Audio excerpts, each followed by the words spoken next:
Jagat Guru Shankara Chanya Swami Awitesh Warayanat Saraswati Maharaj Ulpan Pau ya ke jenis nyusi ke berkau Hadin bau la syakang Bandrung Sha Arunachal Pradesh Naga Kat Ling Sun Don Yipolo Nagbenta ke Kuda Duhara Ciatra Jong U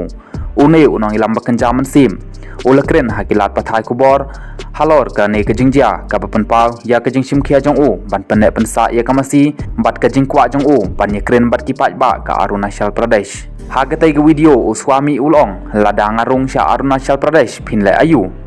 pin penyap yang kumta nga keloi banyap banya daya ke masih ke bangi khot ke kemi jongi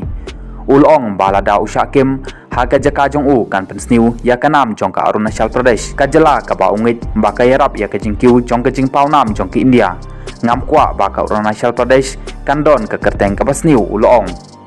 Swami Ulpan Pau biang ya ke jing angnut Jong U ban kentiu ya ke jing penek pensa ya ki masih kat ba udang wat ya ke jing sngiu thu jing mut bat ke jing trailang bat ki samla ke jela Arunachal Pradesh ngawan rangkat bat ke lamarit ke batho Kumuta Rajtramata ngakwa ban perlong ya ke India kawai da ke ba penek pensa ya ke masih bahkan long kum ke kemi jongi laong Swami क्या करोगे आप ज्यादा से ज्यादा हमको मार दोगे उसकी हमको परवाह नहीं क्योंकि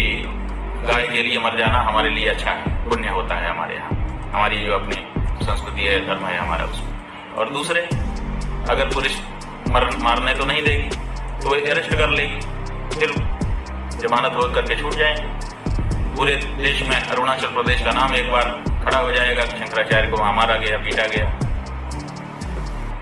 अरेस्ट किया गया इससे मीडिया हाइप होगी अरुणाचल बदनाम होगा तो हम ये नहीं चाहते हैं कि अरुणाचल बदनाम हो अरुणाचल की अपनी प्रतिष्ठा है और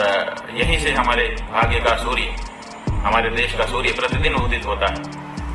यही लालिमा जो हमारे पूरे भारत जहां भी हम खड़े होते हैं वहां से जो देखते हैं वो जो लालिमा दिखाई देती है सूर्योदय के पहले अरुणिमा